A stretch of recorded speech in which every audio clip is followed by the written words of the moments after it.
Doctor Bose का message?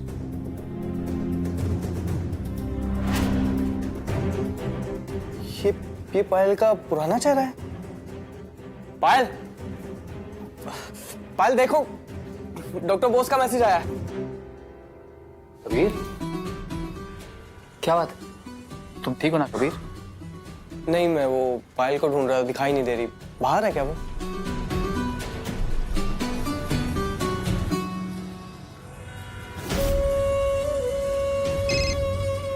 अरे boss, इतनी जल्दी याद आ गई मेरी? मैं चाहूं कि थारी जेब में 2-4 नोटों की गड्डियां और आ जाएं। एक काम था थारे वास्ते। एक छोरी का फोटो भेज रहा हूं। कुछ भी करके डॉक्टर बोस का फोन चुरा और ये फोटो कबीर के नंबर पे भेज दे। और साथ में ये लिखना कि जे पायल का पुराना चेहरा है जो एक सॉफ्टवेयर से बनाया है। काम हो जाएगा बॉस। अब वो लक्ष्मी जल्द से जल्द मेरे अकाउंट में ट्रांसफर कर दो। जीता रहे बेटा। हाँ, पायल यहीं कहीं होगी। पर क्या बात है, तुम थोड़े परेशान से लग रहे हो। वो नहीं, वो बस पायल से मुझे एक जरूरी बात करनी थी, तो इसलिए मैं उसे ढूंढ रहा था। आओ पायल।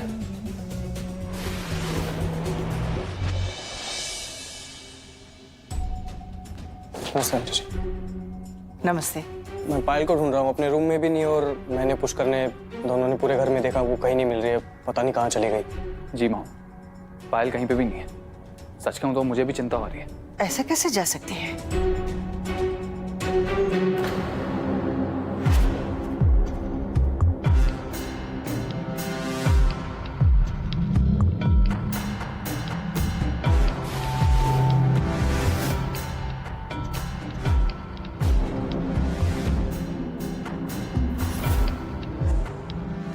कबीर, मंदिर में ये चिट्ठी। माँ जी माफ करना, एक बार फिर मैं आपको बिना बताए जा रही हूँ आपके घर से। बताती तो आप लोग मुझे जाने नहीं देते, पर मुझे जाना ही होगा। अपने लिए, कबीर के लिए, उसे भी मैंने कुछ नहीं बताया, पर आज सबसे ज्यादा उसी की चिंता है मुझे। बिल्कुल पागल है वो, ऐसा पागल जो मेरे लिए कभी भी कहीं भी जिंदगी दांव पर लगा सकता है।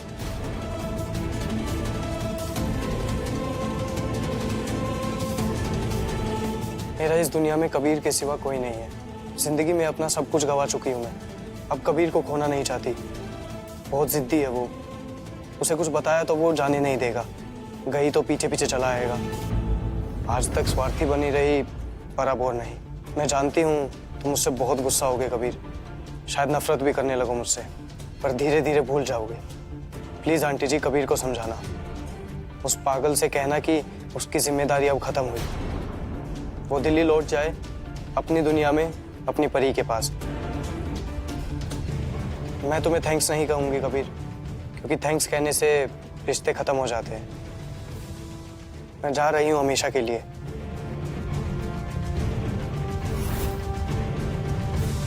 बेवकूफ लड़की, उसे कितनी बार समझाया था कि अकेले कहीं नहीं जाना, पर नहीं, मेरी बात तो जैसे इसको माननी ही नहीं होती। एक बार बेड पे क्या लेटा, बस अपनी मनमानी करनी थी, इसको वो कर ली।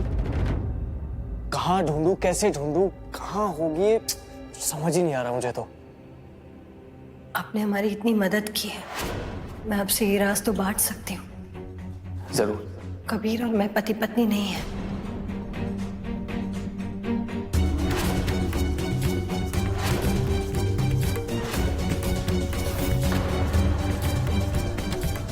तो आप कबीर को उस कॉफिन में मिली थी। आप अपनी याददाश्त के साथ साथ अपना असली चेहरा भी खो चुकी हैं। तो आपको अपनी पिछली जिंदगी के बारे में कुछ भी याद नहीं?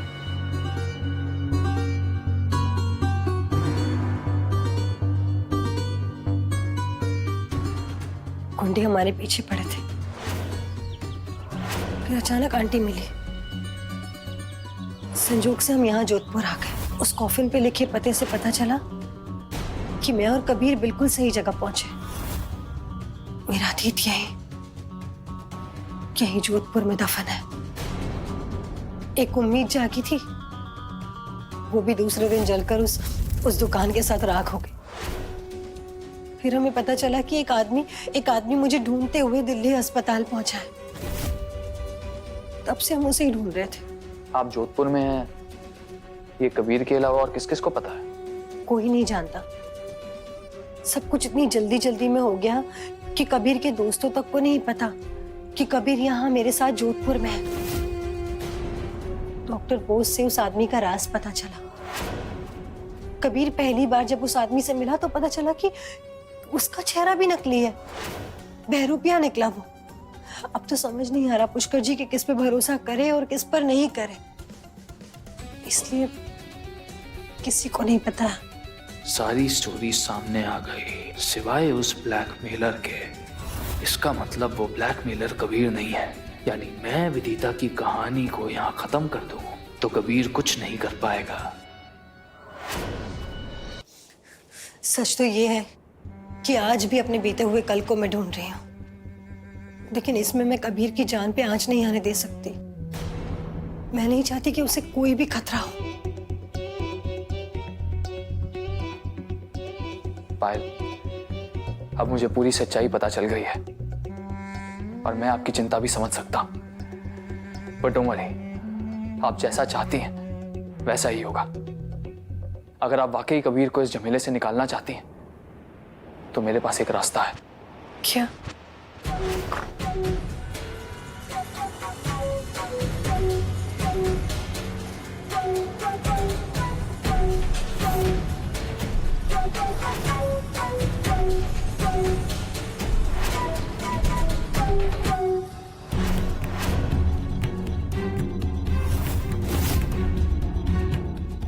क्या हुआ पायल?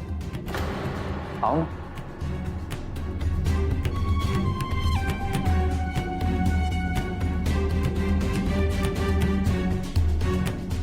अगर आप कबीर को वाकई इस खेल से अलग करना चाहती हैं तो आपको कुछ देर सबसे छिपकर यहीं रहना पड़ेगा।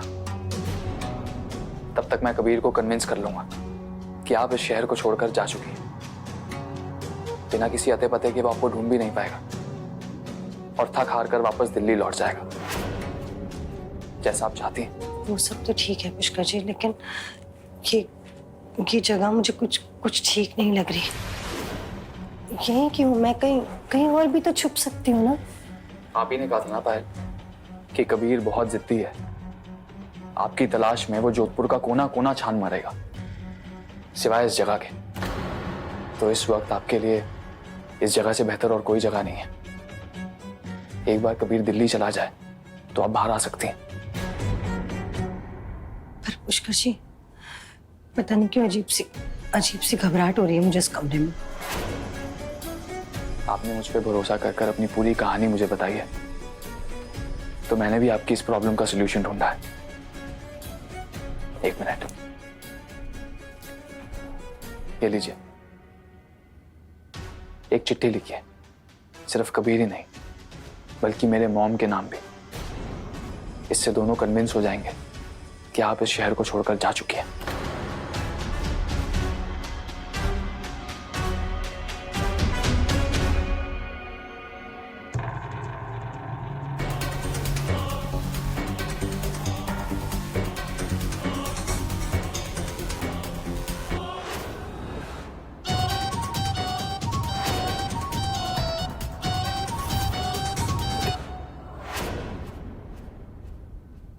आंटी जी, उस बेवकूफ लड़की ने बहुत बड़ी गलती की है। उसे नहीं पता कि उसने अपनी जान खुद खतरे में डाली है। आंटी जी, मैं उसे ढूंढने जा रहा हूँ बस। कबीर, मॉम, आप भी तो पायल के काफी करीब आ गई थी। आपको भी आइडिया नहीं वो कहाँ जा सकती? यहाँ एक बड़ा मंदिर है, मैं बद्री के साथ जाके देखती हूँ। कुछ पता चला तो मैं बता दूंगी। ठीक है मॉम, आप दोनों जाइए। मैं भी अपनी तरफ से पूरी कोशिश करता हूँ पता करने की कि पायल कहाँ है। हम तीनों फोन से कनेक्टेड रहेंगे। अब हमारे बीच कोई नहीं आ सकता, तो हमारी आखिरी मुलाकात का टाइम आ गया है। बेटा,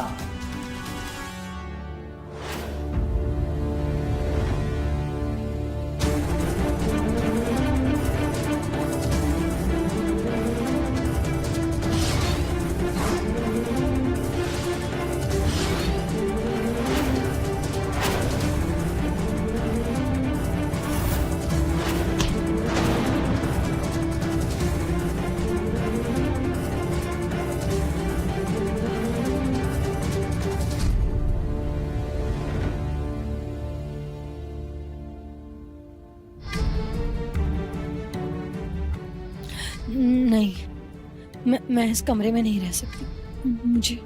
मुझे अजीब सी घुटन हो रही है। मैं नहीं रह सकती। मैं नहीं रह सकती।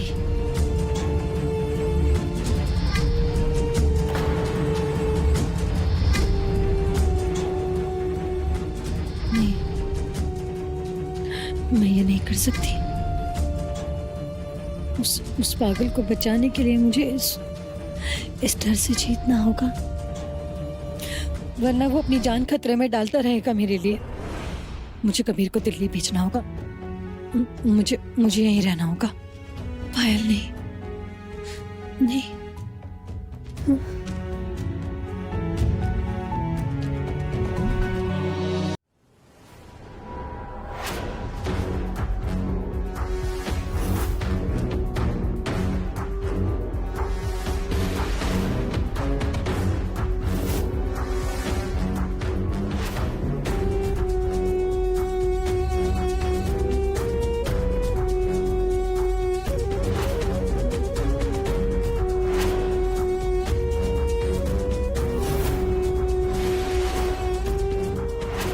जैसे जैसे ये जहरीला धुआं तुम्हारी सांसों में घुलता जाएगा, तुम मौत की ऐसी नींद में डूबती जाओगी कि दोबारा कभी जाग नहीं पाओगी और किसी को पता भी नहीं चलेगा कि तुम्हारे साथ आखिर क्या हुआ।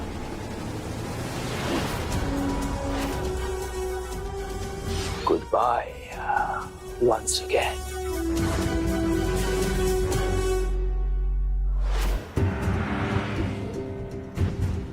माँ जी माफ करना, एक बार फिर मैं आपको बिना बताए जा रही हूँ आपके घर से। पता नहीं, मुझे ऐसा लग रहा है कि कुछ गड़बड़ है। मेरा मन घबरा रहा है। बद्री, घर वापस चलो।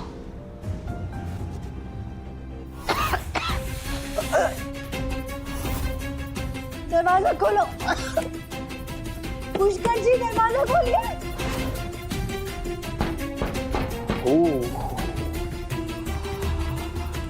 इतनी बेसब्री भी ठीक नहीं है। बस थोड़ा सब्र और उसके बाद मौत तुम्हें गले लगा लेगी।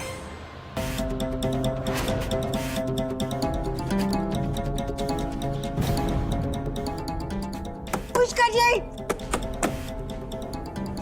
दरवाजा खोलिए। कोई दरवाजा खोलो। दरवाजा खोलो।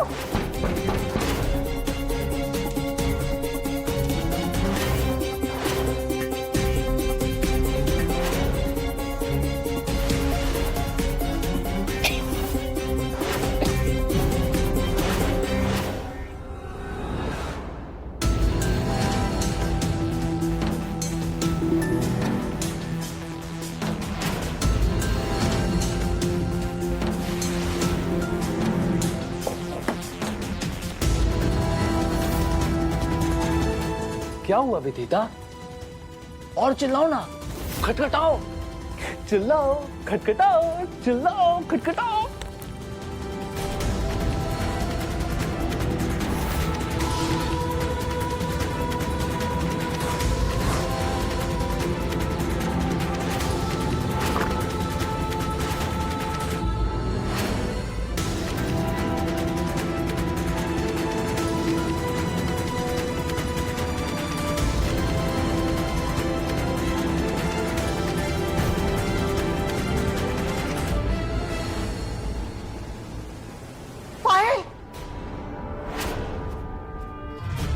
मॉम, ये मॉम इतनी जल्दी कैसे आ गई?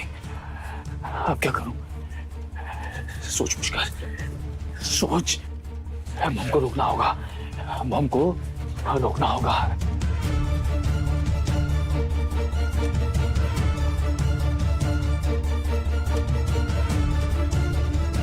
पायल, पायल, पायल क्या हुआ? होश में आओ। क्या हालत बना रखी है? बिना बोले कहाँ चले गए बेटा? कितना परेशान थी मैं। ये सब क्या वो बताओ, होश में आओ। ये सब कैसे हुआ? होश में आओ ना। पायल बोलो, देखो आंखें खोलो ना। मॉम, मॉम ये पायल को क्या हो गया? पुष्कर, ये देखो ना क्या हालत बनी रखी है। बेटा पायल, लेकिन बेटा पुष्कर। सवाल जवाब बाद में करेंगे, पहले प्लीज पायल को अंदर लेके चले जाइए। हाँ बेटा।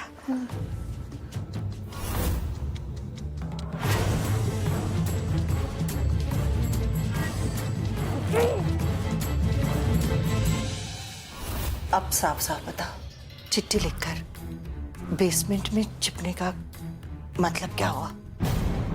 भगवान ना करे उस जहरीले गैस से अगर तुम्हें कुछ हो जाता तो मैं अपने आप को माफ नहीं कर पाती।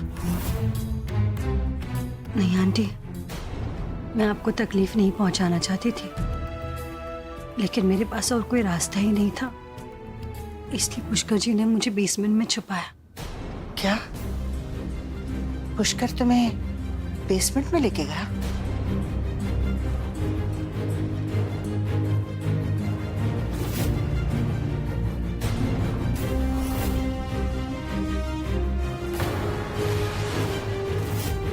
पुष्कर के पैरों पर भी वही मिट्टी थी जो पायल के पैरों पर थी। कहीं पुष्कर ने ही पायल को